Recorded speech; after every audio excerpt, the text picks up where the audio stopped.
السلام علیکم ورحمۃ اللہ وبرکاتہ۔ الحمد للہ نحمده ونستعینه ونستغفره ونؤمن به ونتوکل علیہ ونعوذ باللہ من شرور انفسنا ومن سیئات اعمالنا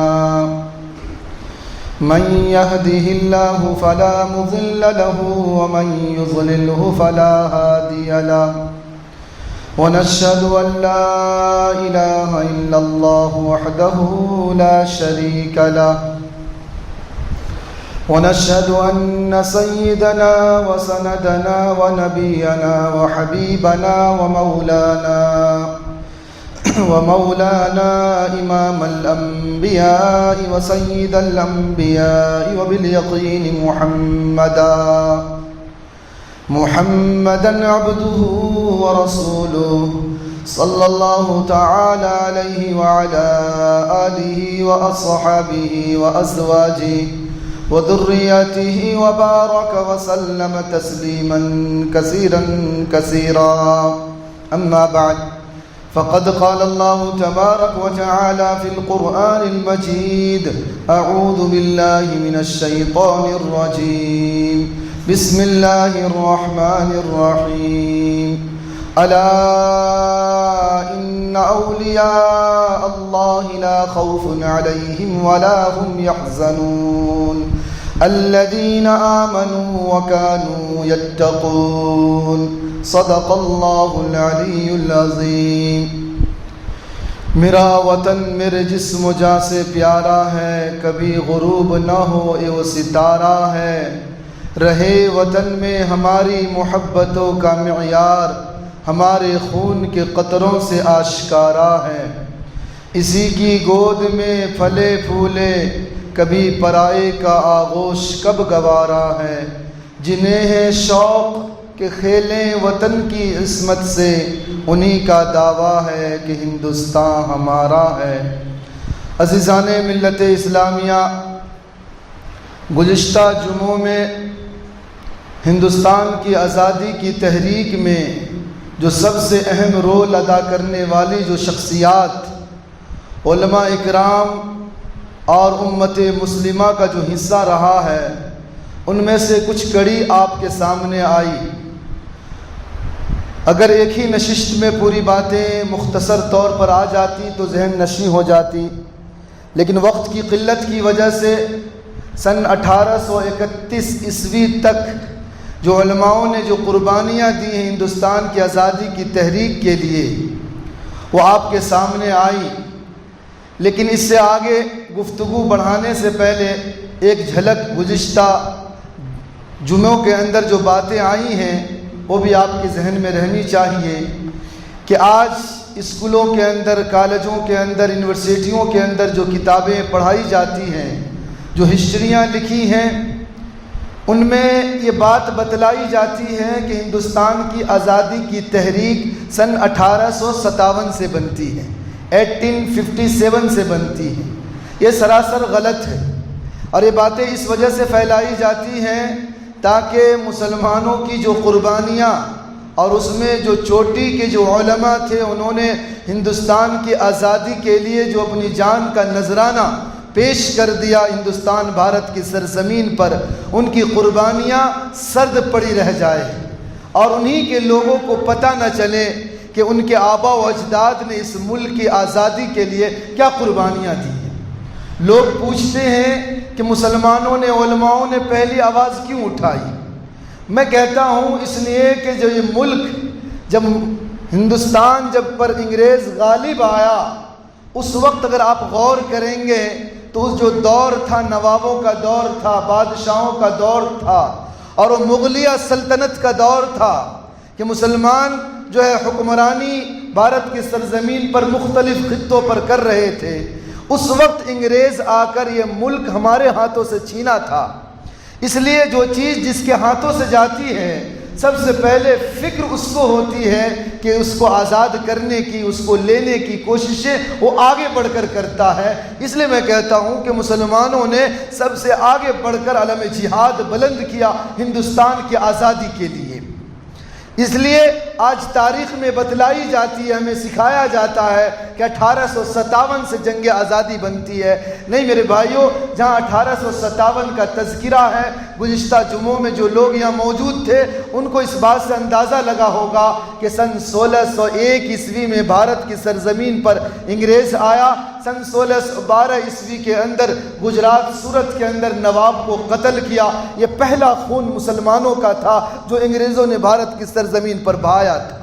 اس کے بعد سن 1612 عیسوی کے اندر وہاں پر انگریز نے ایسٹ انڈیا کمپنی کی ایک کوٹھی، ایک بلڈنگ بنائی جس کا نام کوپر ویلا رکھا گیا۔ ابھی بھی وہ بلڈنگ موجود ہے سورت کے اندر۔ اس کے بعد انگریز ایک صوبے کے بعد دوسرے صوبے پر قابض ہوتا گیا، یہاں تک کہ سن 1750 عیسوی کا دور آیا۔ اور سب سے پہلے اگر کسی کے ذہن کے اندر بات آئی کہ ہندوستان کے اندر انگریز کی آمد کا مقصد ایسٹ انڈیا کمپنی کی تجارت نہیں ہے بلکہ اس ملک کو غلام بنانا ہے، تو سب سے پہلے جو عالم جہاد بلند کیا وہ آقا مدنی صلی اللہ علیہ وسلم کا غلام سراج الدولہ نواب کلکتے کا مسلمان تھا، جس نے سن 1750 عیسوی 1750 کو جو اس کے ذہن کے اندر بات آئی اور انہوں نے انگریزوں کے خلاف ایک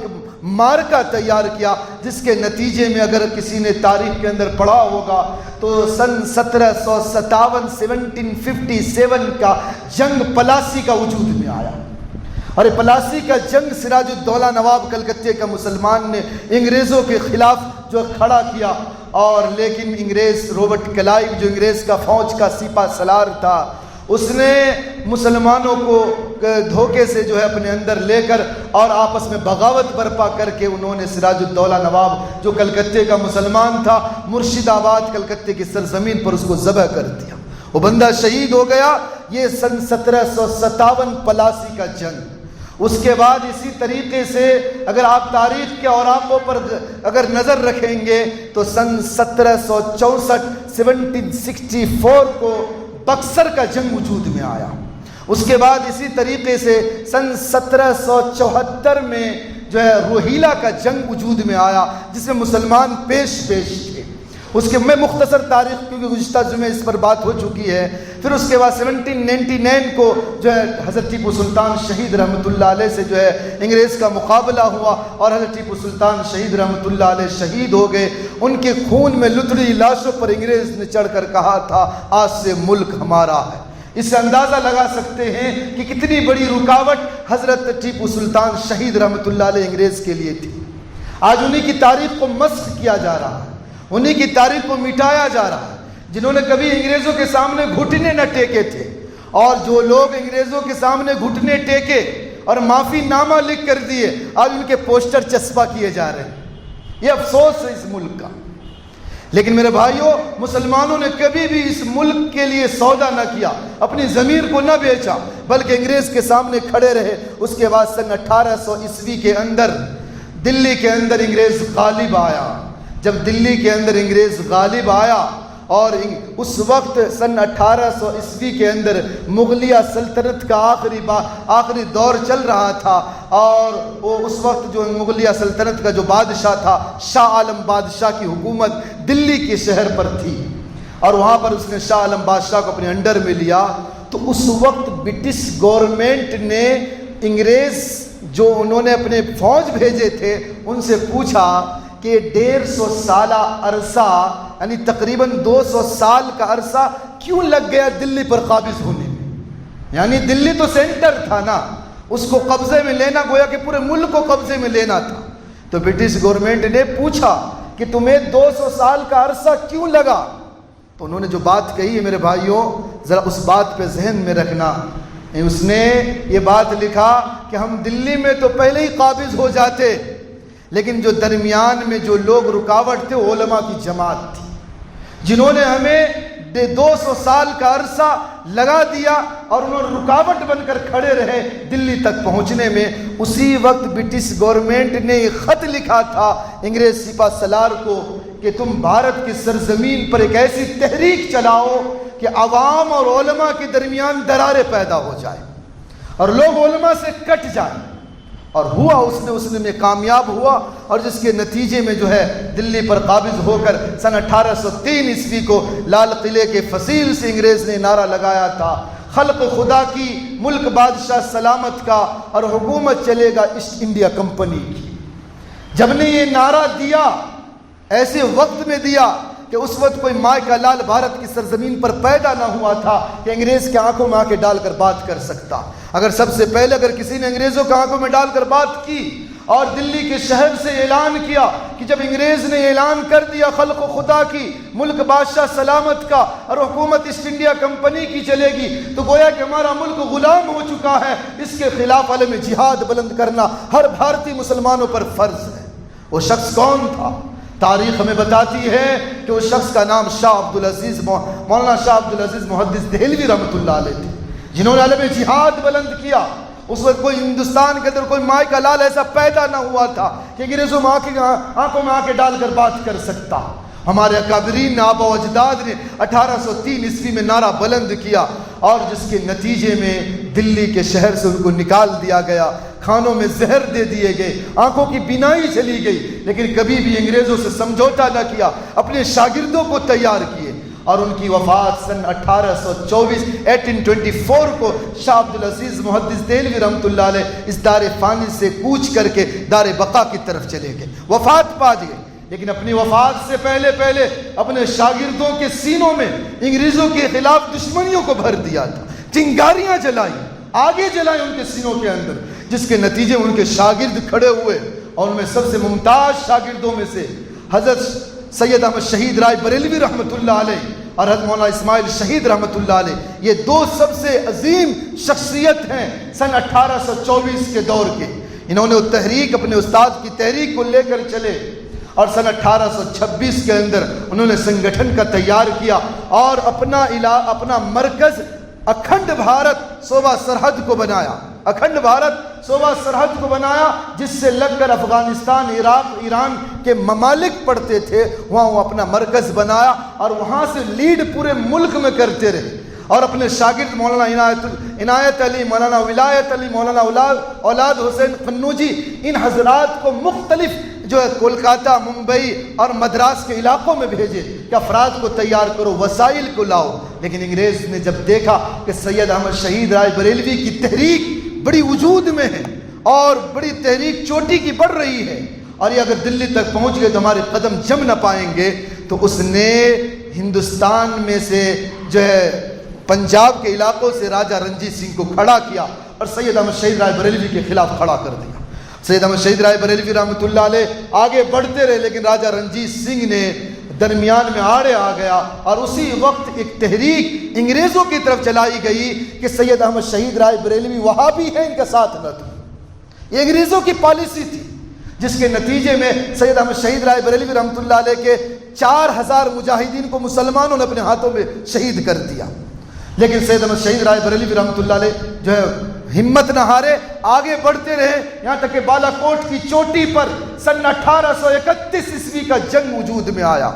اور سن 1831 عیسوی میں راجہ رنجیت سنگھ جو انگریزوں کی طرف سے لڑ رہا تھا، اور حضرت سید احمد شہید رائے بریلوی رحمۃ اللہ علیہ، یہ مجاہدین آزادی بھارت کی سرزمین پر ملک کی محبت میں اور اپنے ملک کے اندر مذہب و ملت اور اپنے ملک کی آئین کی حفاظت اور تقدس اور آنے والی نسلوں کی ایمان کی حفاظت کے لیے جنگ لڑ رہے تھے، لیکن بالا کوٹ کی چوٹی پر ان کی جان ساتھ نہ دے سکا، اور سید احمد شہید رائے بریلوی رحمۃ اللہ علیہ کو انگریزوں نے، راجہ رنجیت سنگھ اور انگریزوں نے مل کر جو ہے بالا کوٹ کی چوٹی پر سینکڑوں علماؤں کو، اور جو سرخے لیڈ کرنے والے جو لوگ سید احمد شہید رائے بریلوی، سید شاہ اسماعیل شہید رحمۃ اللہ علیہ، ان کے جو رفقا علماء کی تعداد تھی، ان کو انہوں نے بالا کوٹ کی چوٹی پر ذبح کر دی۔ اور بالا کوٹ کی چوٹی یہ بھی شہادت دیتی ہے کہ ان پہاڑیوں پر کہ ان علماؤں کی گردنیں، ان کی لاشیں، ان کی خون اس پہاڑ کی جو سنگ ریزوں پر پڑی ہوئی ہیں ابھی تک، اور وہ گواہی اور شہادت دیتی ہے۔ یہ مسلمانوں کی قربانیاں میرے بھائیوں۔ اس کے بعد جو تحریک حضرت سید احمد شہید رائے بریلوی رحمۃ اللہ علیہ نے اٹھائی تھی، اور یہ پہلی جنگ آزادی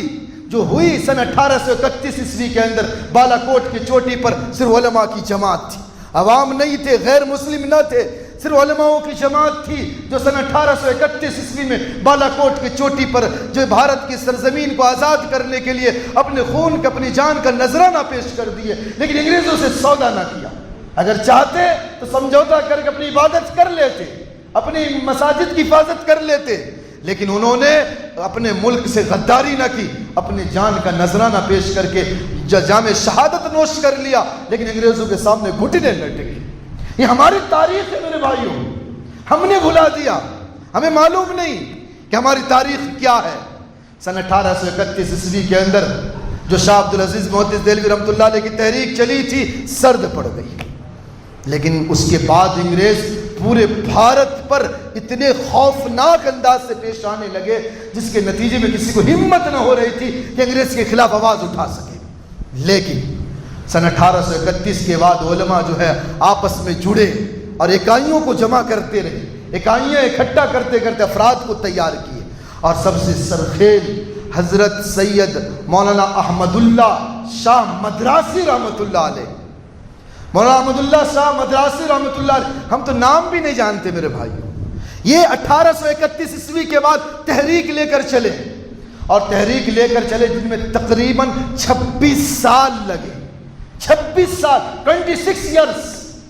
تحریک کے لوگوں کے دلوں میں جو انگریزوں کے خلاف بغاوت برپا کرنا، انگریزوں کے خلاف دشمنیاں بھرنا، جس کے نتیجے میں سید مولانا احمد اللہ شاہ مدراسی رحمۃ اللہ علیہ مختلف لوگوں کو اکٹھا کرتے رہے، یہاں تک کہ مولانا احمد اللہ شاہ مدراسی رحمۃ اللہ علیہ جو اپنے پیر و مرشد حضرت محراب شاہ قلندری قادری رحمۃ اللہ علیہ کے مرید تھے، لیکن یاد رکھو میرے بھائیوں، جب انہوں نے خانقاہ میں اپنی خلافت لی تو خلافت کس بنیاد پر دی گئی؟ مولانا محراب شاہ قلندری قادری رحمۃ اللہ علیہ نے اس بنیاد پر مولانا احمد اللہ شاہ رحمۃ اللہ علیہ کو خلافت دی کہ دیکھو جو ہندوستان کے اندر جو علم جہاد کا خون رگوں کے اندر ٹھنڈا پڑ گیا ہے، ان رگوں کے سوکھی ہوئی رگوں میں علم جہاد کو، خون کی رنگوں کو بلند اور تحریک اور متحرک کرنے کا کام تم کرو گے، اور وطن عزیز سے انگریزوں کو بھگانے کا کام کرو گے۔ اس بنیاد پر حضرت محراب قلندری شاہ قادری نے خلافت دی اور بیعت کی اجازت دی مولانا احمد اللہ شاہ رحمۃ اللہ مدراسی رحمۃ اللہ علیہ کو، اور انہوں نے پورے ممالک کا دورہ کیا، اور انگریز تو باہر سے برٹش گورنمنٹ تو برطانوی علاقوں سے آئے تھے ہمارے ملک کے اندر، فوج تو نہیں لائے تھے، فوج تو بھارتی مسلمان بھارتی غیر مسلم بھائی انگریزوں کے فوج میں شامل تھے،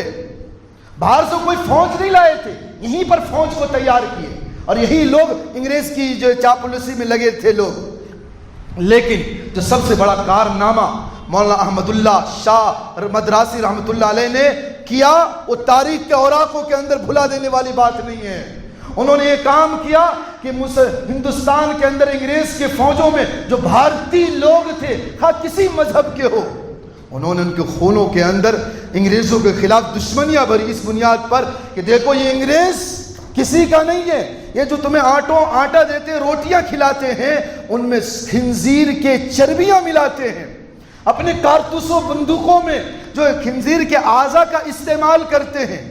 اور خواہ کسی مذہب کے لوگ ہو، انہوں نے اس بات کو سن کر برداشت نہ کیے، جس کے نتیجے میں اگرچہ انگریز کی فوج میں تھے لیکن انہوں نے انگریز کے خلاف بغاوت برپا کیا، جس کے نتیجے میں 1857 کا جنگ وجود میں آیا شاملی کے میدان کے اندر، ہم جس کو تحریک آزادی کی پہلی جنگ کہتے ہیں۔ میرے بھائیوں، یہ تحریک آزادی کی پہلی جنگ نہیں ہے، بلکہ یہ تو وہ جنگ ہے جو علماؤں نے لوگوں کو اکٹھا کیے۔ پہلی جنگ تو سن 1831 عیسوی میں لڑی گئی، اور سن 1803 سے جنگ آزادی کی تحریک چلی، اور سن 1857 میں جو لوگوں کو حوصلہ ملا، جو لوگوں کو جذبہ ملا، جو لوگ یہ سوچنے پر آمادہ ہوئے کہ ہم انگریزوں سے اپنی ملک کی آزادی میں حصہ لیں گے، تو یہ علماؤں کا کردار تھا۔ ان میں سر فہرست حضرت مولانا احمد اللہ شاہ مدراسی رحمۃ اللہ علیہ، حضرت مولانا کافی رحمۃ اللہ علیہ، مولانا فضل حق خیر آبادی رحمۃ اللہ علیہ، یہ علماؤں کی جماعت، مولانا قاسم نانوتوی، مولانا رشید احمد گنگوئی، مولانا جعفر تھانیسری، یہ ہماری مجاہدین آزادی جو مدارس کے پڑھے ہوئے تھے، جو مصلی پہ بیٹھنے والے تھے، جو راتوں کو ذکر و اذکار اور لوگوں کی تزکیہ کا کام کرتے اور صبح کو گھوڑوں کے پیٹھوں پر ہندوستان کے اندر انگریزوں کو بھگانے کا کام کرتے تھے۔ یہ مجاہدین آزادی ان کے حوصلوں کی وجہ سے، ان کے جذبے جہاد کی وجہ سے، ان کے لوگوں کے درمیان ہندوستان کی آزادی کی تحریک پھونکنے کی بنا پر سن 1857 کا جو جنگ شاملی کے میدان کے اندر لڑی گئی، جس میں ہر قسم، ہر مذہب و ملت کے لوگ تھے، ہر مذہب و ملت، ہاں کسی مذہب سے تعلق رکھنے والا کیوں نہ ہو، ہمارے ہندو بھائی بھی تھے، کرسچن بھی تھے، عیسائی بھی تھے، ہر جین بھی تھے، اور مسلمان تو سر فہرست تھے، اور لیڈ کرنے والے جو لوگ شاملی کے میدان کے اندر تھے، میرے بھائیوں آپ سن کر اندازہ نہیں لگا سکتے کہ یہ قرآن پڑھنے والا، حدیث کا درس دینے والا، یہ نماز پڑھانے والا مصلی پر یہ میدان جہاد کے اندر سب سے اگلی صفوں میں کھڑے ہوئے تھے، اور مولانا قاسم نانوتوی رحمۃ اللہ علیہ جنہوں نے دارالعلوم دیوبند کی بنیاد رکھی مدرسے کی، مولانا رشید احمد گنگوئی رحمۃ اللہ علیہ، مولانا حاجی امداد اللہ مہاجر مکی رحمۃ اللہ علیہ، یہ لوگ سن 1857 کی جنگ آزادی میں سر فہرست تھے۔ اسی جنگ آزادی کے اندر مولانا جعفر تھانیسری رحمۃ اللہ علیہ کو کنپٹی میں گولی لگی تھی، اور ان کے مزارات ابھی بھی مظفر نگر کے علاقوں میں موجود ہیں میرے بھائیوں، لیکن سوئے قسمت سن 1857 کی جنگ بھی ناکام ہو گئی۔ لیکن میرے بھائیوں اس کے بعد کیا ہوا؟ انگریز اور زیادہ خوفناک ہو گئے، اور سب سے زیادہ مسلمانوں کے لیے خوفناک ہو گئے۔ 1857 کے بعد بھارت کی سرزمین پر سینکڑوں مساجد مدارس کو مسمار کر دیا گیا، سینکڑوں، اور علل اعلان برٹش گورنمنٹ نے بھارت کی سرزمین پر اعلان کیا تھا کہ جس پر بھی علماء کا شبہ ہو جائے ان کو فوراً گولی مار دی جائے۔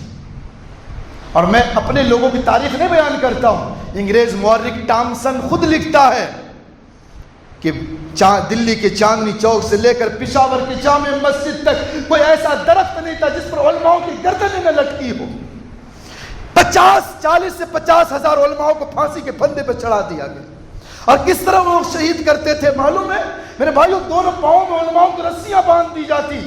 ہاتھی کے گردنوں میں رسیاں ڈال دی جاتی، اور دونوں طرف ہاتھی کو دوڑا دیا جاتا تھا، سولی کے تختوں پر چڑھ جاتے، لیکن انگریزوں کے ساتھ کبھی بھی انہوں نے سمجھوتا نہ کیا۔ ایک انگریز مورخ لکھتا ہے، میں اپنے کیمپ سے باہر آیا، جلنے کی بو آ رہی تھی، میں کیا دیکھتا ہوں 40 علماء کو لایا جاتا ہے، اور ان سے کہا جاتا ہے کہ تم فتویٰ دو، اس فتوے میں سگنیچر کرو اور کہو کہ انگریز کی فوج میں شامل ہونا حرام نہیں ہے، کیونکہ انگریز تو باہر سے فوج نہیں لائے تھے، ان کو یہی کی فوج کی ضرورت تھی، لیکن علماء نے فتویٰ دیا تھا کہ انگریز کی فوج میں داخل ہونا حرام ہے۔ تو انگریز نے کہا کہ اس فتوے کو بدلو، علماء نے کہا کہ میں کبھی بھی اللہ کے رجسٹر سے نام کٹا کر انگریز کے رجسٹر میں نہیں لکھانا چاہتا، جس کے نتیجے میں 40 علماء کو خنزیر کے سوروں کو کھالوں میں بند کر کے دریاؤں میں ڈال کر اوپر سے گولیاں داغ دی گئی۔ یہ ہماری تاریخ ہے۔ اور سن 1857 کا جنگ آزادی کے بعد جب انگریز چاروں طرف سے حاوی ہو گئے، جس کے نتیجے میں کیا ہوا؟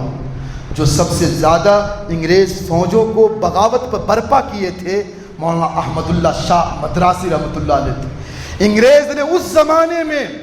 مولانا احمد اللہ مدراسی کے خلاف اعلان کیا تھا،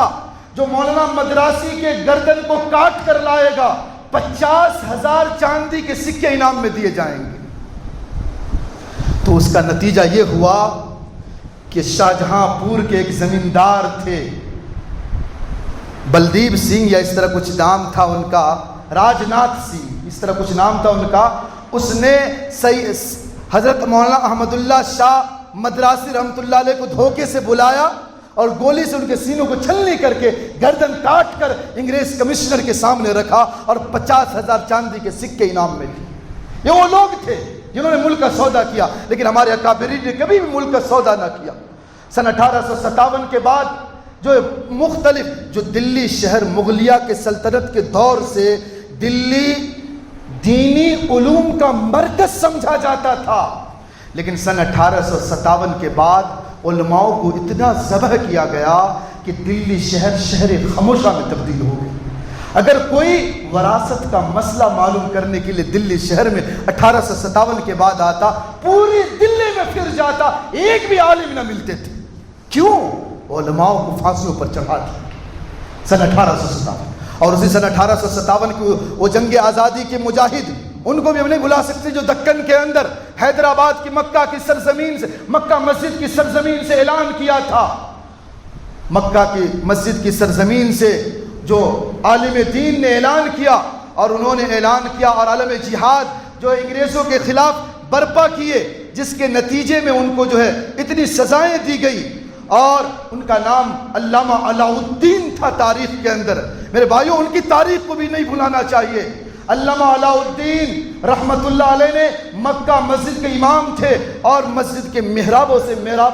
اور ممبر سے اعلان کیا تھا کہ انگریز کے خلاف علم جہاد بلند کرنا فرض ہے، سن 1857 عیسوی کے اندر۔ اس وقت دکن کے اندر انگریز غالب آ چکا تھا اور اپنی جو ریزیڈنسی بنا چکا تھا حیدرآباد کی سرزمین پر، لیکن حضرت علامہ علاء الدین رحمت اللہ علیہ کے تحریک کی بنا پر جو ریزیڈنسی کو پر حملہ کرنا ہے، جس کی بنیاد پر مکہ مسجد جو ابھی بھی چار مینارہ مسجد کے پاس موجود، چار مینارہ کے پاس حیدرآباد کے اندر موجود ہے۔ میرے بھائیوں، یہ مکہ مسجد کی تاریخ ہمیں بتاتی ہے کہ علامہ علاء الدین رحمت اللہ علیہ نے انگریزوں کے خلاف تحریک چلائے اور احتجاج کیے، جس کے نتیجے میں انگریزوں نے علامہ علاء الدین کو گرفتار کیے، اور یہ سب سے پہلا ثبوت بھارت کی سرزمین کا ہے جن کو انگریز نے کالا پانی کی سزا سنائی،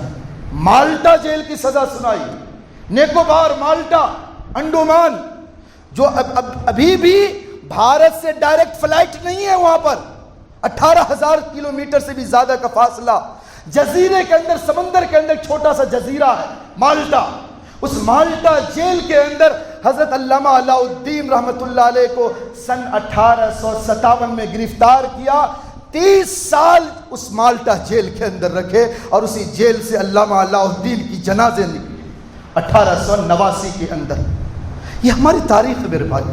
یہ ہندوستان کے اندر ہماری تاریخ۔ ہمیں غیروں سے شکوا نہیں، اپنوں سے شکوا، لیکن 1857 کا حال بھارت کا بدل چکا تھا، انگریز چاروں طرف حاوی ہو چکے تھے، علماء انڈر گراؤنڈ ہو گئے، ڈرے نہیں تھے، بلکہ تیسری جنگ آزادی کے لیے وہ اکائیوں کو اکٹھا کرنے کے لیے چھپے تھے، تاکہ تیسری جنگ آزادی کی تحریک پھونک سکے لوگوں کے دلوں میں۔ لیکن جب تقریباً 1857 کے بعد تقریباً 10 یا 9 سال کے بعد جب انڈر گراؤنڈ سے باہر نکلے تو ملک کے اندر کیا دیکھتے ہیں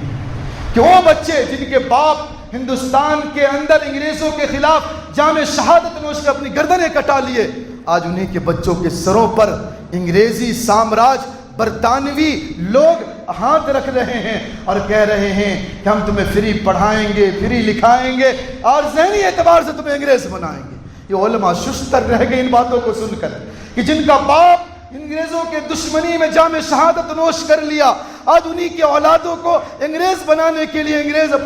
اپنے انڈر میں لے رہا ہے۔ تو اس وقت سارے علماء سر جوڑ کر بیٹھ گئے، اور صحیح سمت پر اگر کسی کو چلنے کے آیا تو علماء کی جماعت تھی، اور میٹنگیں ہوئی، کیا کیا جائے۔ انگریز کے پاس مال تھے، دولت تھے، ستہ تھا، وہ ہر چیز کر سکتے تھے، فری کھلا سکتے تھے، فری پڑھا سکتے تھے، لیکن یہ تو بوریا نشی،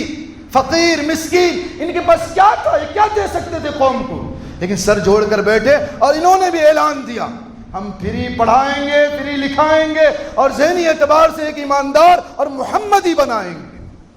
اور انہوں نے اعلان کیا، اور اسی وقت اللہ کے نبی جناب محمد رسول اللہ صلی اللہ علیہ وسلم کے خواب میں، حضرت مولانا شاہ رفیع الدین صاحب رحمۃ اللہ علیہ کے خواب میں اللہ کے نبی صلی اللہ علیہ وسلم نے نشان لگائی دیوبند کی سرزمین پر، اور اسی سرزمین پر، اسی جگہ پر دارالعلوم دیوبند کی بنیاد رکھی گئی۔ میرے بھائیوں، یہ مدرسہ صرف قرآن کے حدیث کے درس دینے کے لیے نہیں ہے، نماز سکھانے کے لیے نہیں، بلکہ جنگ آزادی کی تیسری تحریک دارالعلوم دیوبند ہے، تیسری تحریک، تاکہ ایسے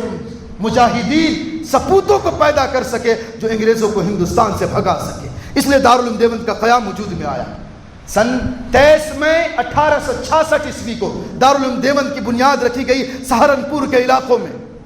اور رکھنے کے بعد اس مدرسے کا سب سے پہلا سپوت، سب سے پہلا طالب علم حضرت مولانا محمود الحسن دیوبندی رحمۃ اللہ علیہ ہیں، جو آگے چل کر شیخ الہند کے نام سے دنیا ان کو جانتی۔ اور اب 2013 میں جو ہے ان کے نام سے ایک ڈاک ٹکٹ بھی جاری کیا گورنمنٹ نے مولانا، اور ان کی جو تحریک تھی ریشمی رومال کی تحریک سے لوگ ان کو جانتے ہیں۔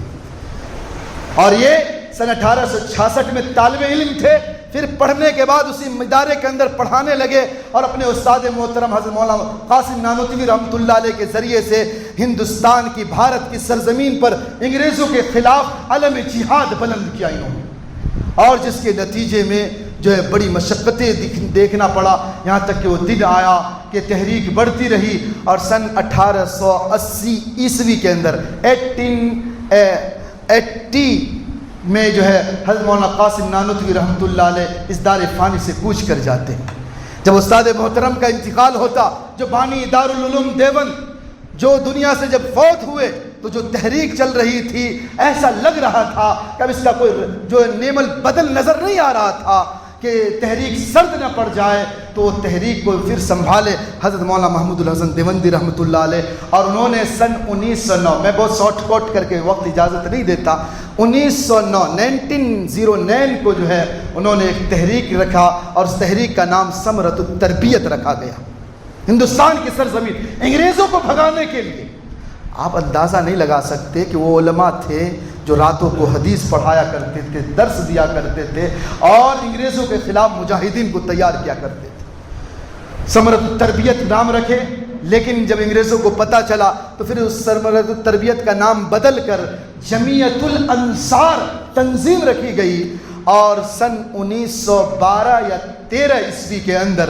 حضرت مولانا محمود الحسن دیوبندی رحمۃ اللہ علیہ نے تمام بھارت سے لوگوں کو دیوبند کی سرزمین پر بلائے انگریزوں کے خلاف۔ آپ یاد کریں اس وقت انگریز پورے بھارت پر حاوی تھے، لیکن جمعیت الانصار تنظیم اتنی مضبوط تنظیم تھی بھارت کے اندر انگریزوں کے خلاف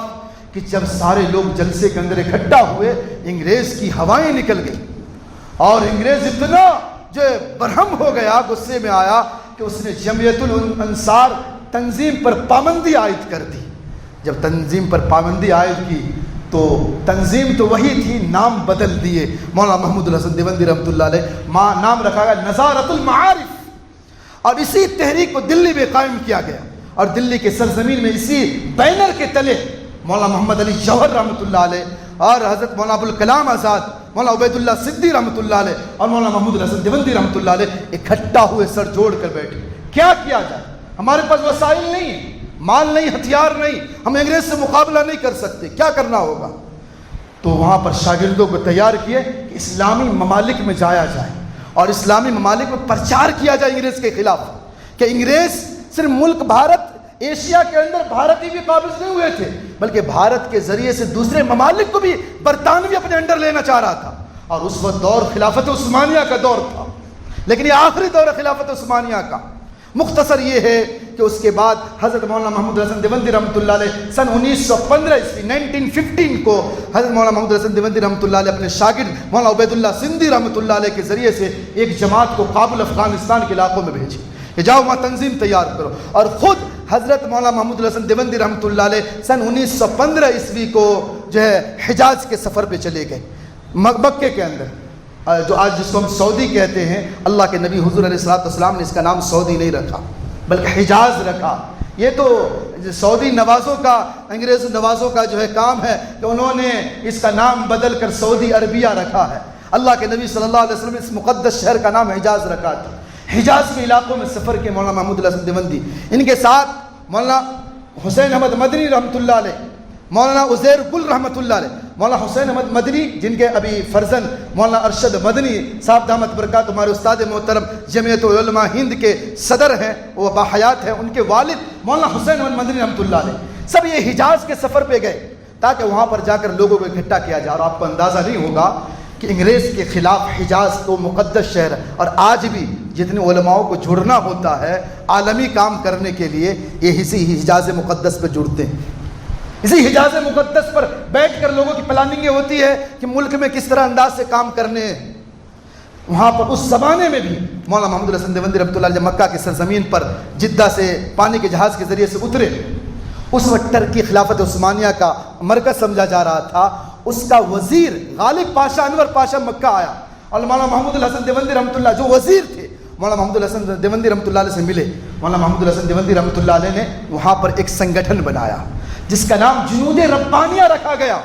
اللہ سے ڈرنے والا لشکر مسلم افواج قائم کیے گئے. اور آپ کو یہ جان کر خوشی ہوگی کہ بھارت کی سرزمین سے انگریزوں کو بھگانے کے لیے حجاز کے مقدس شہر سرزمین پر جنود ربانیہ فوج قائم کی گئی اور اس کا مرکز مدینہ المنورہ کو بنایا گیا. اور اس کا ان چیف چارج جو تھا وہ خلافت عثمانیہ کے لوگ تھے اور جنرل کمانڈر حضرت مولانا محمود الحسن دیوبندی رحمۃ اللہ علیہ تھے. اور اسی اثنا میں یہ ہوا کہ کابل شہر پر حضرت مولانا عبید اللہ سندھی رحمۃ اللہ علیہ جب تھے تو انہوں نے جب وہاں پر کابل افغانستان کے اندر اپنی حکومت قائم کر لی. اور عبید اللہ سندھی رحمۃ اللہ علیہ مولانا کی برکت اللہ بھوپالی رحمۃ اللہ علیہ نے خود وزیر بنے اور مہاراجہ پرتاپ سنگھ کو صدر بنایا گیا کابل کا, مہاراجہ پرتاپ سنگھ کو. اور اس کے بعد جب وہ کابل پر قابض ہو گئے تو مولانا عبید اللہ سندھی رحمۃ اللہ علیہ نے ایک خط لکھا ریشمی رومال میں. یہ ہے ریشمی رومال کی تحریک. اور کابل شہر اور بھارت کا پورے جو کارگزاریاں اس کے اندر لکھ کر مدینہ المنورہ عبد الرحیم سندھی رحمۃ اللہ علیہ کے ذریعے سے مولانا محمود الحسن دیوبندی رحمۃ اللہ علیہ کے پاس بھیجے. لیکن سوئے قسمت انگریز اس خط کو پکڑ لیا اور اس بنا پر پکڑا کہ حضرت مولانا محمود الحسن دیوبندی رحمۃ اللہ علیہ کے جو ایک مرید تھے, نو مسلم تھے, جن کا نام رب نواز تھا, وہ مسلمان نہیں ہوا تھا بلکہ انگریز کا چاپلوس تھا, جاسوس تھا. اس نے جاسوسی کر دی, خط پکڑا گیا, جس کے نتیجے میں جو ہے اسی وقت جو ہے انگریز نے ان لوگوں کے خلاف وارنٹ جاری کر دیا بھارت کی سرزمین پر. اور اس وقت مکے کے اندر جو حکومت تھی انگریز نواز شریف حسین کی حکومت تھی, جنہوں نے خلافت عثمانیہ کو توڑنے میں سب سے اہم رول ادا کیا. اس شریف حسین نے مکے کے سرزمین پر مولانا محمود الحسن دیوبندی رحمۃ اللہ علیہ کو گرفتار کیا, گرفتار کر کے انگریز کے حوالے کر دیا. اور انگریز جو ہے تقریباً 222 لوگوں کو گرفتار کیے تھے. ان میں سے ان لوگوں کو مولانا محمود الحسن دیوبندی, مولانا حسین احمد مدنی, مولانا نصرت حسین, مولانا عزیر گل رحمۃ اللہ علیہ, ان لوگوں کو گرفتار کر کے قاہرہ لے گیا, مصر لے گیا. اس کے بعد جزیرے مالٹا کے جیل میں رکھے. مالٹا کے جیل میں 3 سال 2 مہینے کے بامشقت سزا کے بعد جب سن 1920 8 جون سن 1920 عیسوی کو مولانا محمود الحسن دیوبندی رحمۃ اللہ علیہ باہر نکلے. مختصر آخری اجلاس بلا, یہ بات کہہ کر بات ختم کر رہا ہوں. آخری اجلاس بلائے سن 1820 عیسوی کے اندر. 1919 میں ادھر جمعیت العلماء ہند کی بنیاد رکھ دی گئی. ہندوستان کے اندر جمعیت العلماء ہند کی بنیاد 1990 کو رکھا گیا. اور ادھر مولانا محمود الحسن دیوبندی رحمۃ اللہ علیہ 8 جون 1920 کو مالٹا جیل سے نکل کر آئے. اور مالٹا جیل کی بنیاد پر جو ہے